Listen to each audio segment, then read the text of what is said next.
అందరికీ నమస్తే sir. Good morning. Today date on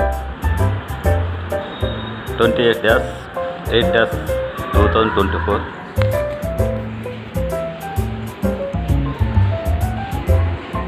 Time at 10 a.m.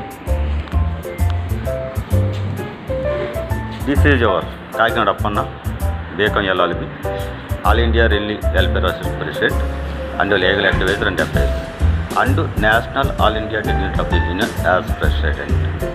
Today's topic is as a reservation, equality of justice.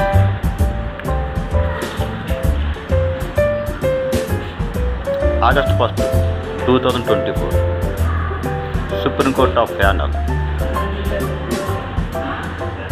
Schedule caste reservation classification judgement ఇవ్వడం జరిగింది. ఆ judgement ఇదివరలో A B C D వర్గీకరణ ఆంధ్రప్రదేశ్ చంద్రబాబు నాయుడు గారి హయాంలో జరగబడింది. అది 2004 వరకు జరిగింది. అంటే 4 years జరిగింది. తర్వాత 2005లో స్టే పడ్డది. ఏబిసిడి వర్గీకరణ రాజ్యాంగ విరుద్ధం, అది జరగకూడదు, రాజ్యాంగ ఉల్లంఘన అని చెప్పి పిటిషన్ వేయడం జరిగింది కొంతమంది. అయితే ఆ విధంగా ఇంతకాలానికి అంటే 20 సంవత్సరాల తర్వాత ఆ విషయాన్ని మరలా సుప్రీంకోర్టు పరిశీలించి మీదట అంటే మ్యాక్సిమం ఒక రాత్రికి రాత్రే సుప్రీంకోర్టు జడ్జెస్ ఆ కేసు పూర్వపరాలు పరిశీలించి పొద్దున్న జడ్జిమెంట్ ఇవ్వలేదు. 20 years పట్టింది పూర్వ పరిశీలన. ఇంత లాంగ్ టైం తీసుకుంది కాబట్టి అందులో ఎంతవరకు సబబు, న్యాయం, ధర్మం, నీతి అన్ని విషయాలు మన భారతదేశ అత్యున్నత న్యాయస్థానం గుర్తించి ఆ జడ్జిమెంట్ ఇవ్వడం జరిగింది. అయితే అప్పట్లో 2000లో ఇచ్చినటువంటి ఆ క్లాసిఫికేషన్లో అప్పుడు పరిస్థితిని బట్టి ఢిల్లీలో అత్యధిక జనాభా కలిగి ఉన్నారు. మాదిగ సోదరుల కంటే అత్యధిక జనాభా కలిగి ఉన్నారు. అందుకని చెప్పి ఢిల్లీకి 1% ఇవ్వడం జరిగింది. తక్కువగా ఉన్నటువంటి మాదిగలకి 7%, ఆ తర్వాత మాలలకి 6%, ఆదివాసులకు 1%.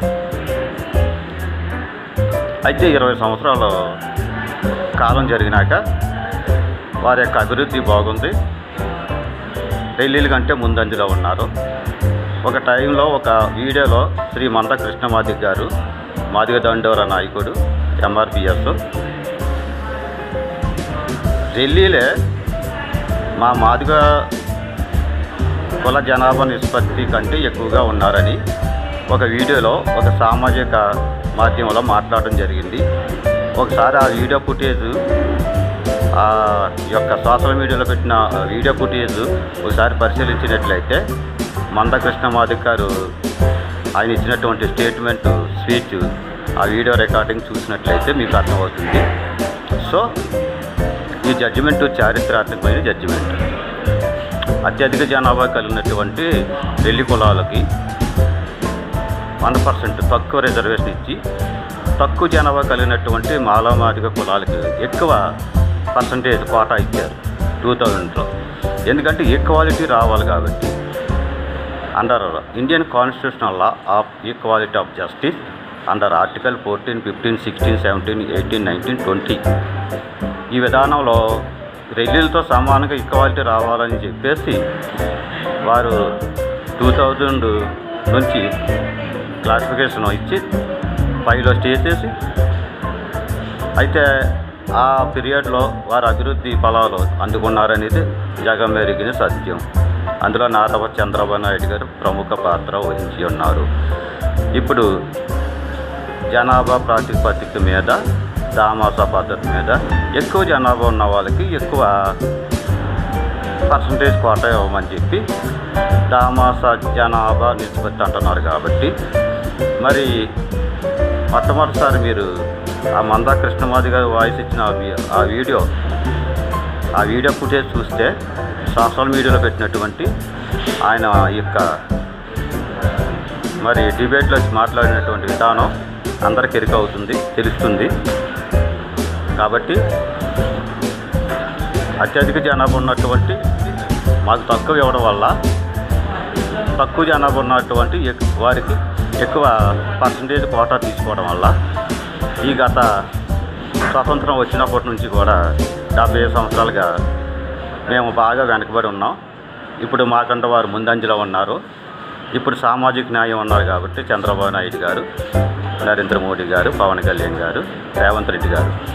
అయితే ఈ సామాజిక న్యాయ విషయంలో మాకు 5% రిజర్వేషన్ కోటా అడుగుతున్నాం పర్సంటేజ్. కాబట్టి మేము అడిగినటువంటి 5 అంతకంటే ఎక్కువనే ఇవ్వాలి. యాక్చువల్గా 10% ఇవ్వాలి, కానీ మేము 5% ఇవ్వమని చెప్పి రిప్రజెంట్ చేసాం ప్రధానమంత్రి వారికి, ముఖ్యమంత్రి వారికి. ఆ ప్రధానమంత్రి వారు సమ్మతించి ఆమోదించి ఒప్పుకున్నారు. ప్రైమ్ మినిస్టర్ ఆఫ్ ఆఫీస్ నుంచి నాకు ఆ లెటర్ వచ్చింది. నేను పంపినటువంటి సబ్జెక్టు రెల్లి పొలానికి సంబంధించినటువంటి ప్రాజెక్టు ప్రధానమంత్రి వారి ఆఫీసు కార్యాలయం చేరుకుంది. వారితో మాట్లాడి నా తర్వాత బై ఫోన్ పోర్టల్. సో వారు అంగీకరించి ఆమోదించి మరి ఇచ్చినటువంటి ఆ లెటర్ కూడా మీరు ఈ ఛానల్లో పెడుతున్నాను, చూడండి. అలాగే మాల సోదరులకి ధన్యవాదాలు. ఎట్లా అంటే వర్గీకరణ విషయంలో మాలలకి న్యాయం చేయండి అన్నారు, చాలా బెటరు. అలాంటి ప్రతిపాదనలో రిప్రజెంట్ చేయాలి న్యాయపరంగా, ధర్మపరంగా. మీ కోటా మీకు, మీ వాటా మీకు, మీ పర్సెంట్ మీకు ఇవ్వడం జరుగుతుంది.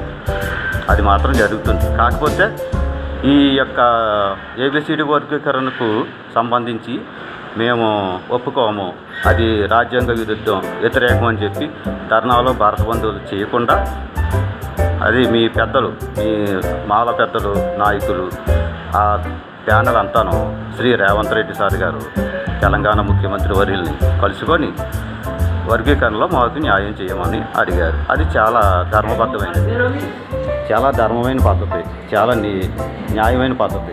ఎందుకంటే భారతదేశానికి అత్యున్నత న్యాయస్థానం సుప్రీంకోర్టు. అటువంటి సుప్రీంకోర్టు వారు ఇచ్చినటువంటి తీర్పుని మనం ఉల్లంఘించడం, వ్యతిరేకించడం, అది ఎంతవరకు మన ఎగ్జిస్టెన్స్ మనం దెబ్బతీసుకున్నట్టు అవుతుంది. అది ఆ మాల సోదరులు ఈరోజు రాటిఫికేషన్, అప్రూవల్, యాక్సెప్టెన్సీ చూసి రియలైజ్డ్ అయ్యి మరి వర్గీకరణను సమ్మతించి ఆమోదించినట్టుగానే మరలా వాళ్ళ ధర్నాలు, భారత బంధువులు లాంటి విషయాలు జోలికి పోకుండా శ్రీ రేవంత్ రెడ్డి సార్ని కలుసుకొని వర్గీకరణ విషయంలో మాకు న్యాయం చేయమన్నారు.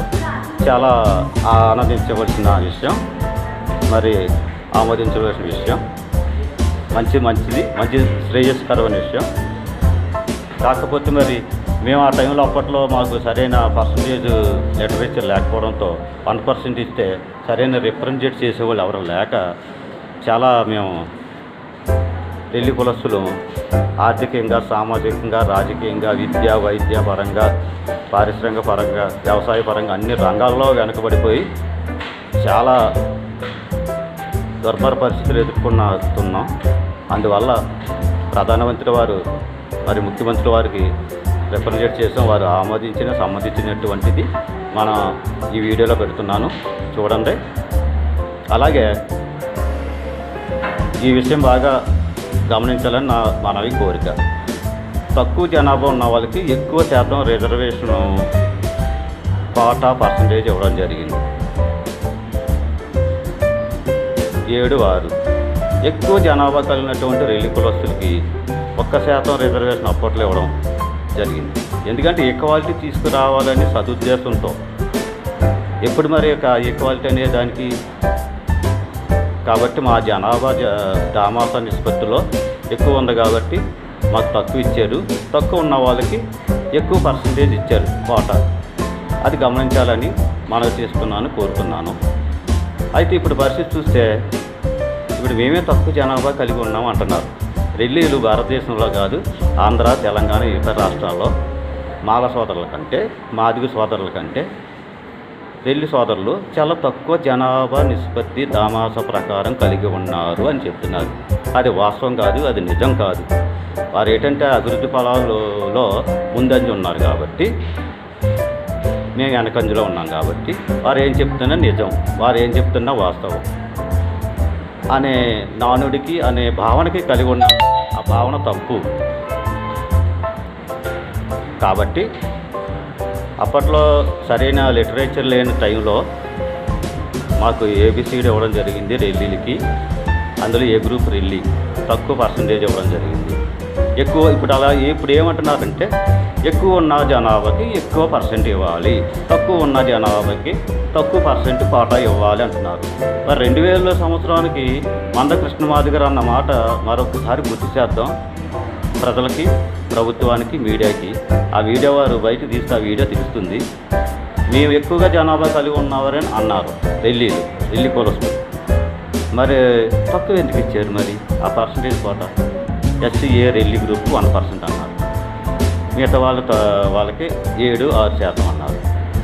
మరి అది నిజం? అది ఎంతవరకు న్యాయం, సామాజిక న్యాయం చెప్పండి. ఇప్పుడు మేము తక్కువ జనాభా ఉన్నాం అంటే రెల్లీలు తక్కువ జనాభా ఉన్నారు, వాళ్ళకి తక్కువ ఇవ్వండి. మేము ఎక్కువ జనాభా ఉన్నాం, మాకు ఎక్కువ ఇవ్వండి అంటున్నారు. అంటే మేము అంటే రెల్లీలు ఎక్కువ ఉన్నప్పుడు తక్కువ పర్సంటేజ్, తక్కువ కోట కేటాయించడం.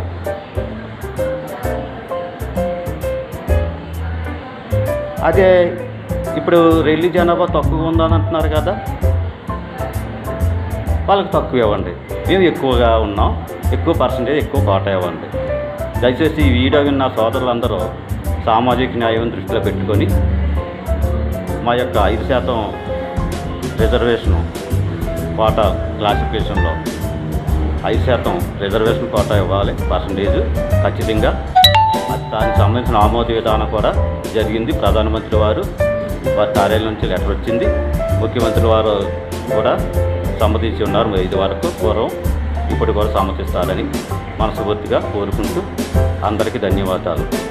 అందరికీ నమస్తే. Thank you. జై హింద్, జై భారత్.